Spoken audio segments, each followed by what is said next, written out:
Welcome, I'm filming the XIAOMI Mi Mix 2S, and today I'll show you how to copy contacts from your SIM card to the device.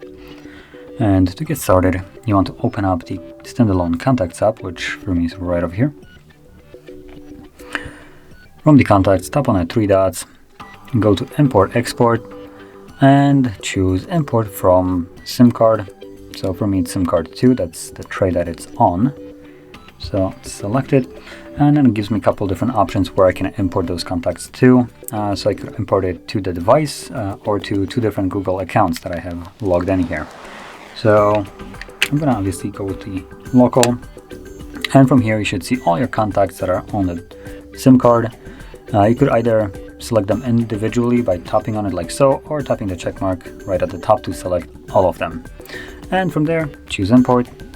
We'll begin, and there we go. Contacts imported to a device, and there should be right here. So that is how you would import your contacts. And if you found this very helpful, don't forget to hit like, subscribe, and thanks for watching.